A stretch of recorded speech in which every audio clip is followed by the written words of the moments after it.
Жисүү удахгүй X найз залуу Амбуянтай уулзах нэ. Лиса дэлхийн хөл бөмбөг аврах шалгаруулах тэмцээний нээлтийг хийх үү? Лисагийн 29 насны төрсөн өдөр хэрхэн болж өнгөрсөн бэ? Jenny-гийн шинэ дууны спойлер, мөн Rise болон BTS хамтлагийн талаар ярина. Сайн уу, K-pop Jairoke-гийн YouTube сувагт тавтай морил өнөөдөр Lisa, Jenny, Jisoo, Rise хамтлаг BTS хамтлагийн талаар ярилцсан. За өрөөсийн талаар дараагийн бичлэг дээр ярих болно. За ингээд бичлэг эхлэхээс өмнө лайк дараарай, subscribe дараарай. Lisa 29 насны төрс өдрөө Тайландын Пхукетэд тэмдэглэсэн байлээ. Би бас нэг сард Пхукетэд байсан. Тэгээд Лисагийн яг хаана байрсан их анхаарал татсан чинь Пансиа гэх далайн эрэг байт юм лээ. Их нам гүмхэн, байгалийн тогтцсон тэгэхээр сайн хүмүүс жуулчид нэлээ очтгоо нам гүмээр алдтай. Пхукетэд бол маш олон алдартай далайн эргүүд байдаг. Бүр хамгийн алдартай нь болохоор Джеймс Бонд. Тэр бол бүр хөл хөдөлгөөн бүр амар хийдэг. Тэгээ би ер нь бол Лисатай хамгийн ойрхон яг хэдэн километрийн цаана ер нь битээр ойрхон байсан болоо гэд хараад үзсэн чинь 35 минутын зайтай л ойрхон байсан мэлээ. Гэтэ яг энэний өдөр нь өөр л дөө. За Тайландд байхдаа багийн найзуудаа бүгдийг дуудаад яг энд тэмдэглэсэн. Энэ амарч буй resort нь болохоор Аманпури гэх тансаг нам гүн амралтын газар бөгөөд Лиса өглөө йога хийгээд дараа нь далайн эрэг дээр амрах, гоёмсох байгалыг харах зэрэг цагийг их тайван өнгөрүүлсэн байлээ. Ойрд ерөөхдөө Лисаг Coachella дээр юм гинтийн перформанс үзүүлэх магадлалтай артистаар ер нь таамаглаад байгаа. Coachella дээр үзүүлбэр үзүүлэх DJ Animate студид байгаа зураг сторид оруулсан. Тэгээ тэрний дараа тухай DJ сторигоо дахин шеэр хийсэн. Ингээд хамтран ажиллаж магадгүй гэсэн хүлээлтийг улам их нэмэгдүүлсэн бөгөөд удахгүй Coachella эхлэх гэж байгаа учраас Coachella дээр гинтийн байдлаар гарч ирэх юм болов гэсэн таамаглал маш их гаргаж ирж байгаа. Мөн Лиса саяхны ярилцлага дээр ADM төрлийн хөгжимд илүү их орох хүсэлтэй байгаагаа хэлсэн бөгөөд DJ Animate бас нэлээд төстэй төрлийн уран бүтээл хийх гэж байгаа болохоор ер нь шин дуу эсвэл Coachella-гийн үзүүлбэр эсвэл одоо ирээдүйд Лас Вегас тоглох тоглолтын дээр нь хамтрах юм болов уу гэсэн олон тамгууд гарч ирсэн байна. За өнөөдөр олсон шинэ мэдээлэл болохоор оюуны өмчийг бүртгэдэг Escape дээр шинэ Ghost гэдэг нэртэй дуу бүртгэгдсэн бөгөөд тэрний хамтран дуулагчаар болохоор Rima, Lisa, Anita, Trip Collaz гэсэн алдарчнууд бүртгэгдсэн байлээ. Тэгэхээр энэ 2026 оны дэлхийн хөл бөмбөг аврах шалгаруулах тэмцээний дуутай нэлээд холбоотой байж магадгүй гэсэн таамаг бас үүссэн бөгөөд оюуны өмчийн бүртгэл дээр Ghost гэдэг дуу бүртгэгдсэн байна. Дэлхийн аврах шалгаруулах тэмцээний нээлтийг хийх магадлалтай юу? Эсвэл тэдэнд зориулж дуу хийж гинүү? Эсвэл 6 сард болох тэр томоохон нээлтийн нэгэн хэсэг байх болов гэсэн маш том шуум гарч ирсэн байгаа шүү манайхаа. Лисагийн төрсөн өдрийн дараа хамгийн том батлагдсан том мэдээлэл бол Лиса эх 11 сард Лас Вегаст Viva La Lisa тоглолтоо хийн нийт 4 удаа буюу 11 сарын 13, 14 болон 27, 28-ны өдрүүдэд тоглогдох байгаа. За энэ ер нь энгийн аялын тоглолтоос юугаараа ялгаатай вэ гэхээр нэг хотод тогтмол тоглогдох өндөр түвшний продакшн театрын хэмжээний шоу байдгаараа онцлог. Инкснэр Лиса Лас Вегаст бие даасан residency тоглолтоо хийх анхны K-pop эмэгтэй уран бүтээлч болж байгаа юм. Гэхдээ бидэнд энэхүү тайзан дээр тоглогдох тэр таамгаа бүр өнгөрсөн жилүүдэд өгч исэн байлээ. Сонирхолтой нь Лиса өмнө Adele-ийн Лас Вегаст дахь residency-ийн сүүлийн өдрийнхэн тоглолтыг үзэж байсан бөгөөд тухайн үед фэнүүд нь өөрөө бас ийм шоу хийх гэж байгаа юм болов уу гэсэн тийм таамаглал тухайн үед гарч байгаа нь одоо ингээд үнэн болж байгааг баталж байгаа юм гэсэн үг. Viva La Lisa тоглолтын хэмжээ ч гэсэн нэлээд том. Ер нь бол нэг оройдоо 4400 гаруй хүний суудалтай нийт 4 өдөр тоглох тул ойролцоогоор 17456 үзэгч хүлээн авах боломжтой. Хэрвээ тасалбарын үн Adele-ийн шоу шиг $1500 байх юм бол нийт орлого нь ойролцоогоор 26 сая $. Хүрч магадгүй байх нэ.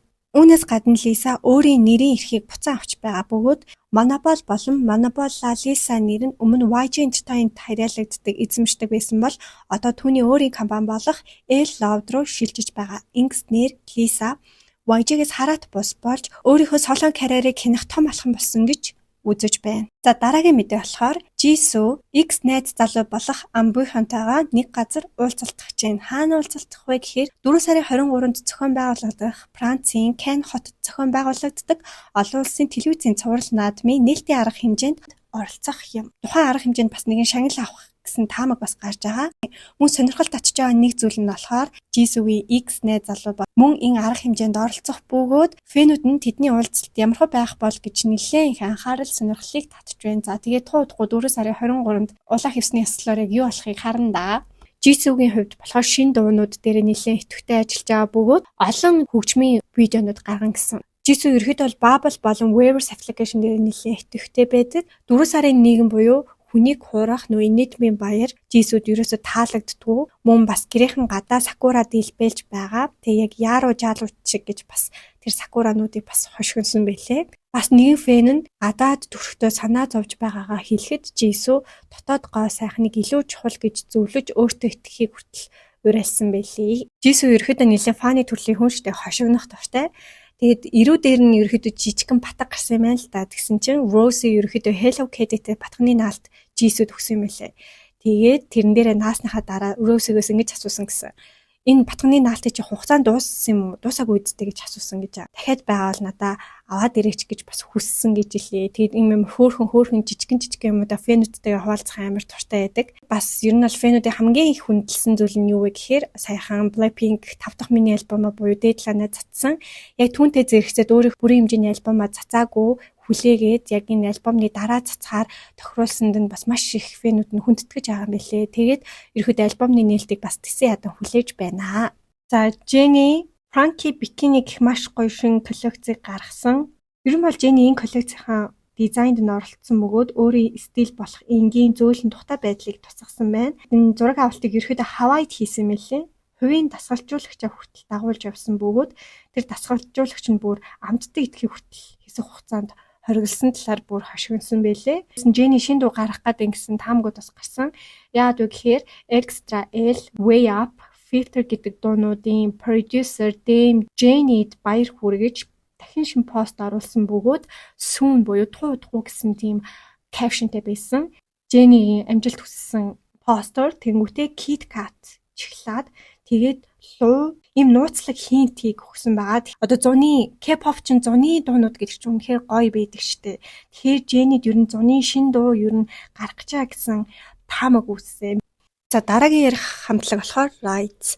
Rise-ыг би Mellow Music Awards-аас хойш Fame гэдэг дуунаас нь хойш бүр нэлээд их сонирхож сонсож байгаа.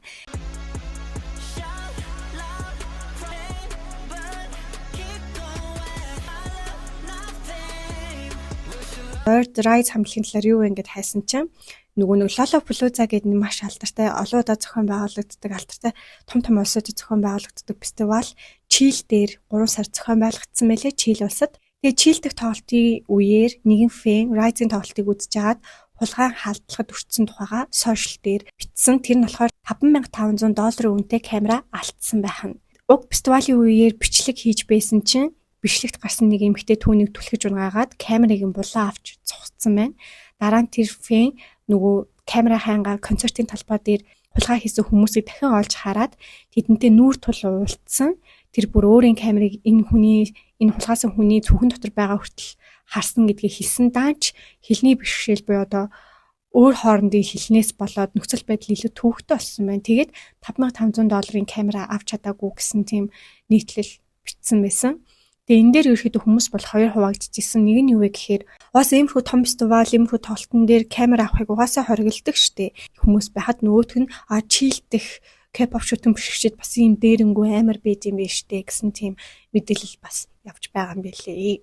За сүүлийн мэдээ маань болохоор BTS хамтлагаа BTS сайхан Billboard-ын Hot 100 болон Billboard Hot 100 чагсаалтуудыг зэрэг тэргүүлээд цомгийн гол дуу болох Streaming болон цэвэр борлуулалтаараа BTS-ийн 7 дахь number 1 дуу болсон. За энийг би K-pop Aruka-гийн Instagram дээр нийтэлсэн байсан. Маш олон Billboard-ийн чартуудад нэгт бичигдсэн. Жишээлбэл Billboard Artist 100-д нэгт бичигдсэн, Billboard Global 200-д нэгт бичигдсэн, Billboard Global Америкийн нэгдсэн улсад бас нэгт бичигдсэн гэдээ маш олон зүйлүүдээр бичигдсэн.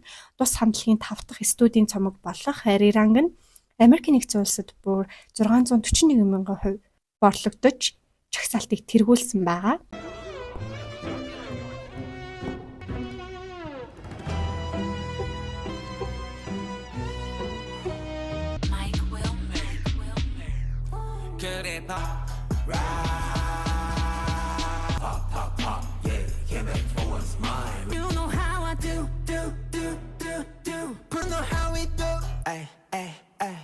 За юу түрүүнд манай үзэгчд маань бүгдээрээ өглөө болгон босныхоо дараа өглөөний цайгаа заавалжгүй тогтмол уугаад тэгээ хичээлдээ эсвэл ажилдаа сургуультаа явж явах хэрэгтэй шүү. Яагаад вэ гэхээр ер нь бол өглөөний цайгаа уух нь чиний цөсийг хамгаалах аа. Өглөөнийхөө цайгаа уусныхаа дараа заавалжгүй Д витамин хэрэглэх шаардлагатай. Яагаад вэ гэхээр монголчуудын дийлийнх нь Д витамины дутагдaltaй байдаг. Тэгэхээр өнөөдөр та бүхэндээ санал болгож байгаа зүйл минь болохоор Японы Shiseido Farm-ийн Желитэй Д витаминыг санал болгож байна. За энэ болохоор томчуудад зориулсан 5000-тай Д витамин. За энэ болохоор хүүхдүүдэд зориулсан 2000-тай Д витамин. Ер нь бол Японы Shiseido Farm монголчуудад зориулаад саяхнаас эхлээд энэ желитэй Д витаминыг гаргаж эхэлж байгаа. Тэгээ монос болон ийм монсоор захиалаад мөн эсвэл монсын эмийн сангаас очиж шууд авах боломжтой. Харин ийм монсоор шууд гэртээ хөргүүлээд авах боломжтой. Тийм байна. За тэгээ бичлэг маань энэ хүрээд дуусчихын. Бичлэг таалагдсан бол лайк, subscribe дараарай. Бичлэг таалагдсан бол найзуудтай үзүүлээрэй. Ингээд дараагийн бичлэгээр уулзлаа. Баяртай.